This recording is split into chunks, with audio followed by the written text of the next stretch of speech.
اعلیٰ حضرت رحمۃ اللہ کے تعالی علیہ ملفوظات کے اندر ارشاد فرماتے ہیں کہ کل قیامت کے دہاڑے اللہ رب العالمین کی بارگاہ میں عابد بھی آئیں گے اور علماء بھی آئیں گے. جب عابد اللہ کے حضور پیش ہوں گے نا، اللہ رب العالمین نے فرمائے گا فرشتوں سے کہ ان کو جنت کا راستہ دکھا دو، یہ جنت میں جائیں، جنت میں چلے جائیں. اور علماء کو روک لیا جائے گا، اولیاء کو روک لیا جائے گا، اللہ کے نیک جو بندے ہوں گے ان کو روک لیا جائے گا، بھئی آپ رک جاؤ.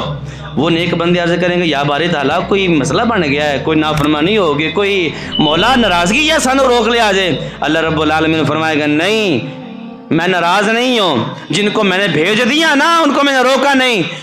ان کو میں نے بھیج دیا، وہ صرف اپنے لیے ہی کرتے رہ گئے تھے، اپنے لیے ہی کرتے رہ گئے تھے، اپنے نفس کو بچانے کے لیے کرتے رہ گئے تھے، وہ اکیلے کی جنت میں چلے گئے. اے میرے مصطفیٰ کی امت کے عالم، تو اپنے لیے نہیں امت کو سنوارتا رہا، مصطفیٰ کے غلاموں کو سنوارتا رہا. آج تو اکیلا جنت میں نہیں جائے گا، میں نے تیرا مقام آج فرشتوں کے برابر کر دیا گیا، جیسے فرشتے بندوں کی شفاعت کر کے جنت میں ان کو لے کے جائیں گے. آج تجھے بھی اختیار دیتا ہوں، تو بھی اپنے چاہنے والوں کی، اپنے ساتھ بیٹھنے والوں کی، اپنی خدمت کرنے والوں کی، اپنے سے علم حاصل کرنے والوں کی شفاعت کر کے ان کو بھی جنت میں ساتھ لے جا،